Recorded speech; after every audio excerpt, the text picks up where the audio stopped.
Isa sa pinakamalalakas na sandata ng One Piece ay ang foreshadowing ni Eiichiro Oda. Sa video na ito, tatalakayin natin ang ilan sa mga pinaka-iconic na foreshadowing sa serye, mula sa pagkamatay ni Ace, sa mga future emperors, hanggang sa Wano arc at time travel reveal. Kung fan ka ng One Piece, siguradong may mga detalyeng hindi mo pa napapansin.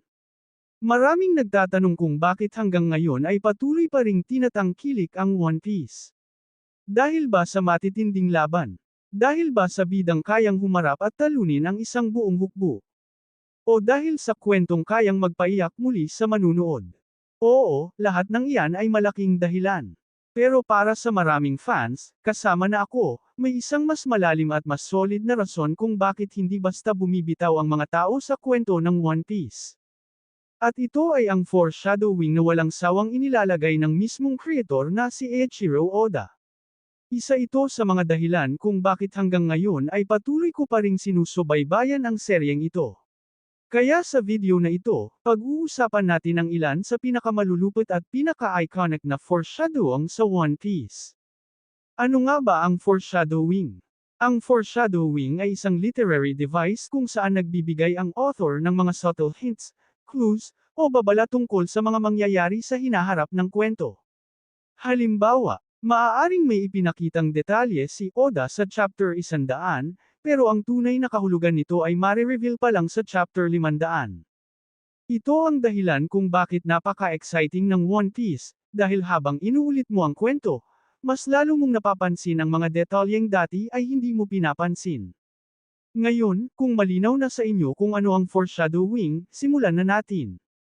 Ang foreshadowing ng pagkamatay ni Ace.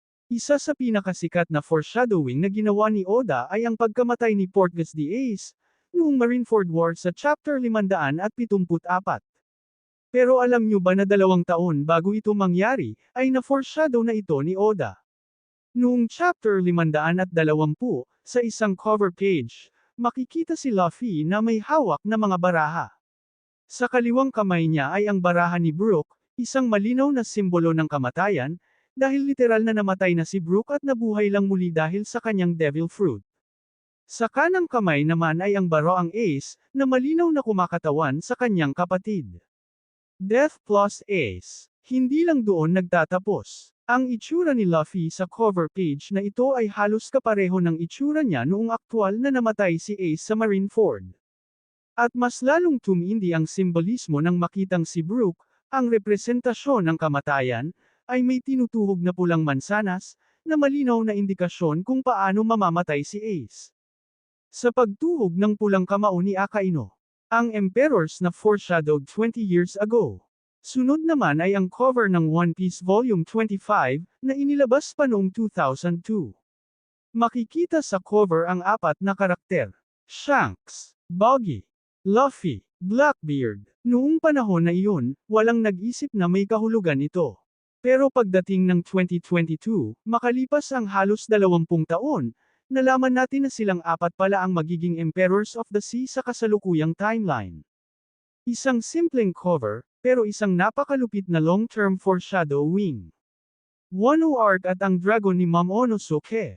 Punta naman tayo sa cover page ng chapter 310 na inilabas noong 2004.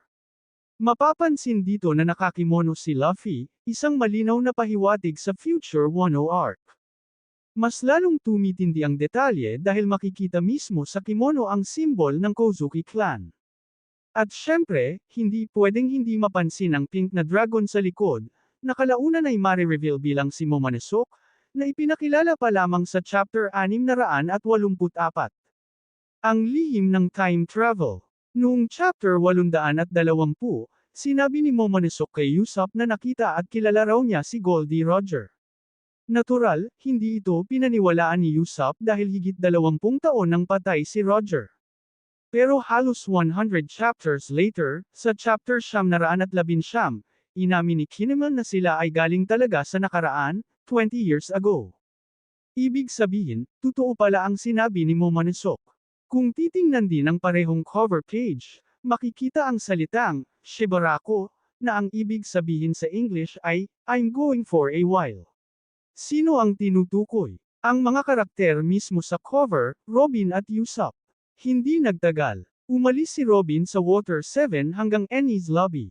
Umalis din si Usopp dahil sa issue ng Going Merry. Isang simpleng salita, pero isang napakalalim na pahiwatig.